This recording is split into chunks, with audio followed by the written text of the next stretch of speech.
Peraturan Kepolisian Perpol Nomor 10 Tahun 2025 tentang pengisian jabatan sipil oleh Polri aktif menandai dinamika yang tentunya baru dalam penataan aparatur negaranya.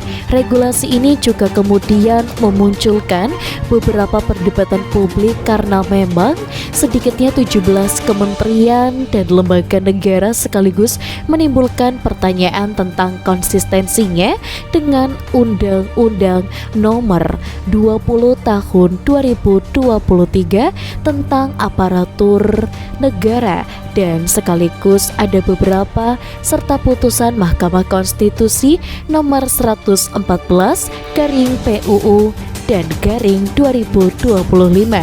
Di tengah agenda reformasi birokrasi tersebut, isu ini pun layak dicermati bukan sebagai pemilik polemik sektoral, melainkan cerminan komitmen negara terhadap tertib hukum dan profesionalisme birokrasi sipil.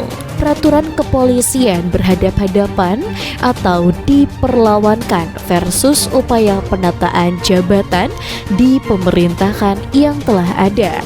UU ASN 20/2023 ini menempatkan sistem merit, netralitas, dan juga profesionalisme sebagai pondasi utama pengisian jabatan di instansi pemerintahan.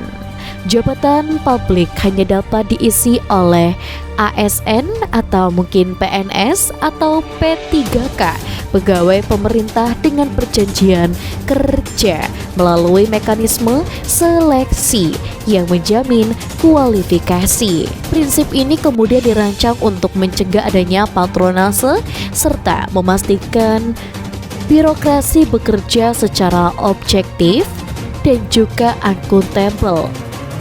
Karena itu setiap kebijakan yang berkaitan dengan berbagai macam penempatan aparatur negara termasuk aparat kepolisian perlu diuji secara cermat. Dan di sini agar tidak mengaburkan batas antara jabatan sipil dan aparat keamanan yang aktif. Dalam kerangka tersebut, anggota Polri kemudian juga akan aktif ke 17 kementerian dan lembaga negaranya. Persoalan pun tidak berhenti pada aspek yang sudah ada, apalagi aspek administratif penugasan, dan juga melainkan menyentuh substansi pengisian jabatan di instansi pemerintah. Dalih penugasan tidak semerta-merta menghilangkan fakta bahwa banyak kementerian dan juga lembaga polisi aktif menempatkan menjalankan fungsi yang begitu strategis dan memimpin unit kerja, mengelola sumber daya serta mengambil keputusan administratifnya. Di dalam kondisi demikian, memang polisi aktif tersebut secara de facto menjalankan jabatan sipil meskipun secara de jure tidak berstatus ASN.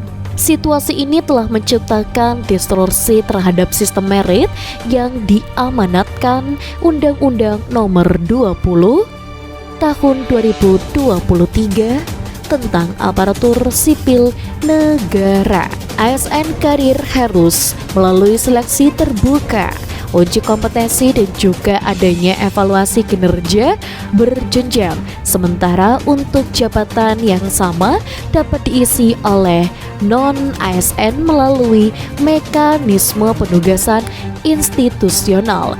Jika praktik ini dinormalisasi, maka sistem ASN beresiko kehilangan maknanya sebagai instrumen profesionalisasi birokrasi.